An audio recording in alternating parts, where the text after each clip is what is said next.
अस्सलाम वालेकुम रहमतुल्लाहि व बरकातुहू। दोस्तों, हसीब इलेक्ट्रॉनिक्स में आपको खुश आमदीद। ये एक भाई का मैसेज आया है।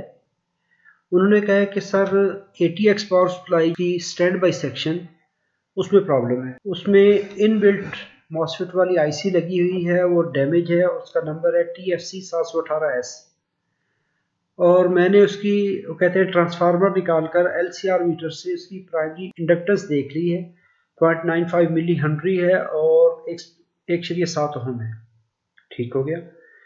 एक्सिलरी इतनी है, सेकेंडरी इतनी है। तो सेकेंडरी तो कहते हैं जी क्या हम इससे टर्न रेशो निकाल सकते हैं, पहला सवाल। तो क्या मैं इसको PWM IC को वाइपर 22A से रिप्लेस कर सकता हूँ? साथ में ये तस्वीर भेजी है TFC 718S। चलिए इसकी डाटा शीट देखते हैं। ये है डाटा शीट TFC 718S। ये है SMPS कंट्रोलर। यहाँ पर आ जाता है कि जी PWM कंट्रोलर है, 85 से लेकर 265 वोल्ट तक हाई रेंज में चलता है। और साथ में ये कह रहा है कि रनिंग इसकी जो कांस्टेंट पावर है वो 12 वाट है, जो रूटीन में है विदाउट एनी प्रॉब्लम। और ये मैक्सिमम 18 वाट तक जा सकती है, लेकिन इसको 12 वाट तक आपने यूज़ करना है। चलें जी, ये AC to DC converter application में यूज़ हो रही है। और 2.5 वोल्ट इसका एरर एम्पलीफायर का है और 800 वोल्ट की इसकी बिल्ट इन मॉसफेट इसके अंदर है। तो रूटीन यूज़ इसका 12 वाट है और मैक्सिमम 18 वाट तक जा सकती है, लेकिन हमें इसको इन चीज़ों से छोड़ दें। अब IC की यहाँ पर देख लें डायग्राम, तो फिर इसमें देखते हैं कि हम क्या कर सकते हैं। VCC कोई भी पिन होगी, ठीक है। VCC वोल्टेज देख लेते हैं कितने आते हैं। आगे इसके कलेक्टर के वोल्टेज हैं, आउटपुट कलेक्टर के, तो ये आ गए। साथ में OB, ये है इसके स्टार्टअप वोल्टेज, इसके बूट स्ट्रैप वोल्टेज ये आ गए। यहाँ पर इसकी करंट सेंस आ गई। तो इसका मतलब हुआ कि ये एक्सटर्नल करंट सेट इसकी करते हैं, तब जाके ये IC काम करेगी। और यहाँ पर आ गई फीडबैक, यहाँ पर ग्राउंड है। और एक ये चीज़ जो है CT वाली, CT इसमें क्या है, टाइमिंग कैपेसिटर लगता है। अभी देखें इस IC में टाइमिंग रजिस्टर नहीं है। फ्रीक्वेंसी सेट करने के लिए उसने सिर्फ एक कैपेसिटर लगा दिया, एक कैपेसिटर और एक ये रजिस्टर लगेगी करंट के लिए। चलें इसको देखते हैं, इसमें क्या क्या देख सकते हैं। ये OB है, तो ये है startup voltage, bootstrap voltage, VCC pin, ground, CT। यहाँ पर कह रहा है कि टाइमिंग फ्रीक्वेंसी के लिए है, एक्सटर्नल टाइमिंग फ्रीक्वेंसी सेट के लिए। फीडबैक है, एरर एम्पलीफायर की फीडबैक वोल्टेज सेटिंग के लिए। और ये है इसकी करंट सैम्पलिंग सेटिंग। यहाँ पर है OC, ये आउटपुट कलेक्टर है। तो VCC स्टार्टअप वोल्टेज 16 वोल्ट है। इसके जो ड्रेन वोल्टेज है, जो कि कलेक्टर वोल्टेज है, वो 800-850 वोल्ट तक इसको दिए जा सकते हैं। ठीक हो गया। और यहाँ पर VCC वोल्टेज जो रनिंग वोल्टेज है, एक है स्टार्टअप वोल्टेज होते हैं जो कि बूटस्ट्रैप के लिए होते हैं, एक होते हैं रनिंग वोल्टेज जो नॉर्मली ऑपरेशन के लिए हैं। तो वो 5 वोल्ट से लेके 5.5 से लेके मैक्सिमम 9 तक है। इसकी फ्रीक्वेंसी नॉर्मल 61 किलोहर्ट्ज पे है। कब कब होगी 61 किलोहर्ट्ज पे, ये भी अभी देखना पड़ेगा। चले देखते हैं इसको कि कैसे फ्रीक्वेंसी 61 किलोहर्ट्ज होती है, क्योंकि इसके इस पे हाँ ये बात आ गई। यहाँ पर कह रहा है कि VCC अगर आप सेट करेंगे 5.5 से लेके 7.5 तक, और CT 680 पिकोफैरेड का अगर कैपेसिटर लगेगा, RS 1 ओम की होगी। अभी ये 2-3 चीज़ें आ गई। एक है 5.5 वोल्ट VCC, कैपेसिटर की वैल्यू है 680 पिकोफैरेड, और RS की वैल्यू है 1 ओम। इनको अभी देख लें कि ये कहाँ कहाँ पे लग रही है, फिर इसके बाद इनको देखते हैं कि कैसे हम इनको कैलकुलेट करेंगे। ये है IS, इस पे लगेगी RS, सेंस रजिस्टर 1 ओम की। तो 1 ओम पे इसने करंट लिमिट करवानी है। CT लगना है यहाँ पर। अभी इस पिन को देखते हैं, पिन नंबर 4 को, कि यहाँ पर क्या करवाता है ये हमसे। CT कह रहा है कि 680 पिकोफैरेड देंगे तो इतना इसका टाइम आएगा, और ये फ्रीक्वेंसी है ऑसिलेटर सेक्शन में। और VCC 5.5 से लेके 9 वोल्ट तक जाएंगे, और टेम्परेचर जो है वो 0 से 85 डिग्री तक। वो हमारी उसमें कहानी नहीं है। हमारी कहानी है कि हमने इसकी फ्रीक्वेंसी कैसे देखनी है। अभी यहाँ पर इसके बाकी पैरामीटर्स एरर एम्पलीफायर के आ जाते हैं।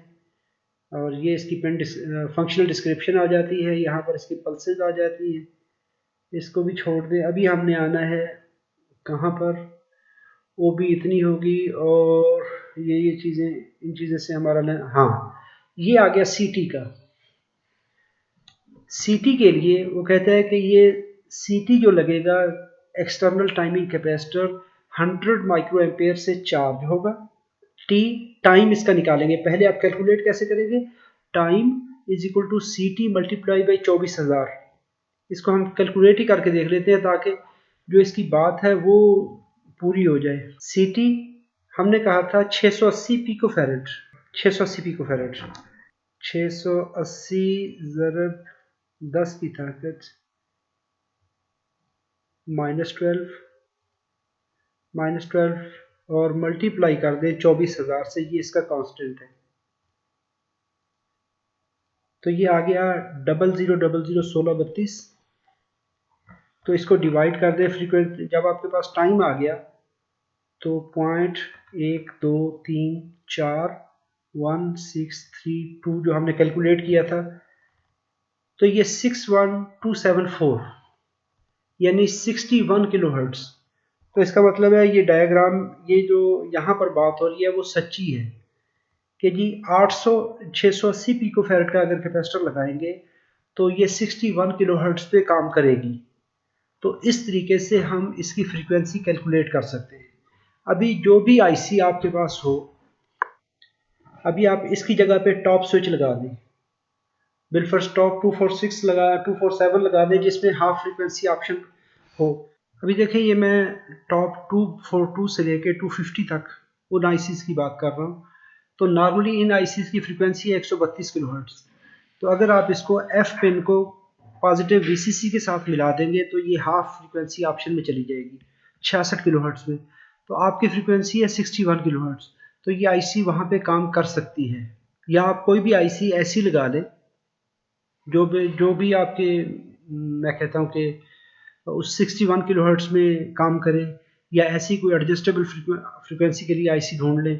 क्योंकि इस आईसी का ये फ़ायदा है कि इसके वो ऑपरेटिंग वोल्टेज जो है वो तकरीबन उसके मिलते जुलते हैं, 9 वोल्ट तक की ऑपरेट होती है मैक्सिमम। ये देखिए कंट्रोल वोल्टेज इसके 0.3 से लेके 9 वोल्ट तक है। तो 9 वोल्ट आप मैक्सिमम रेटिंग इसकी जा सकती है, तो इसको कंट्रोल किया जा सकता है अगर आप इसको यूज़ करें।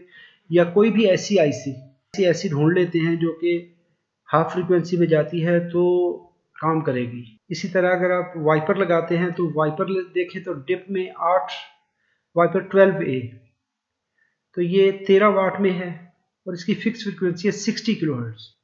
अगर आपके जो आईसी है, मैं एग्जांपल दे रहा हूँ आपको, मिसालें दे रहा हूँ, तो अगर आपकी आईसी वहाँ पर जो लगी हुई है वो आपको दे रही है, अगर वो 60 किलोहर्ट्ज देती है तो आप यही 60 किलोहर्ट्ज यहाँ से उठा के इसको दे सकते हैं।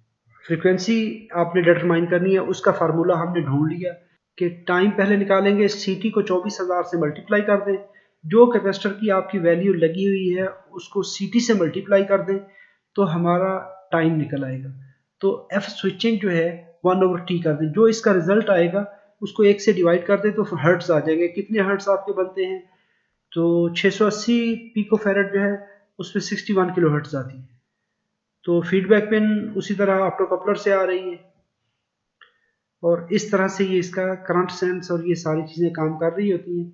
ये देखिए इस तरह से इसका सीटी इस तरह से लगा हुआ है। इस कैपेसिटर को जो पिन नंबर 4 पे है इसको आपने कैलकुलेट कर लेना है।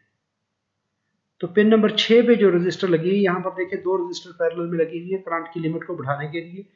तो जो वैल्यू यहाँ पे आएगी, यहाँ पे 1 ओम आएगी, तकरीबन 1 ओम, अराउंड अबाउट 1 ओम, 1 2 3 ओम जो भी आएगी उसको हमने नहीं देखना। हमारी जो ज़रूरत है वो सीटी की है। इसकी फ्रीक्वेंसी आप यहाँ से ढूंढेंगे फ्रीक्वेंसी कितनी है।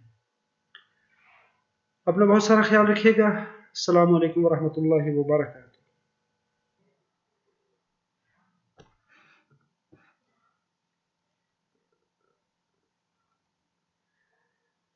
अस्सलाम वालेकुम वरहमतुल्लाहि वबरकातुहू। दोस्तों हसीब इलेक्ट्रॉनिक्स में आपको खुश आमदीद। ये एक भाई का मैसेज आया है। उन्होंने कहा है कि सर ATX पावर सप्लाई जो है उसकी स्टैंड बाई सेक्शन उसमें प्रॉब्लम है। उसमें इन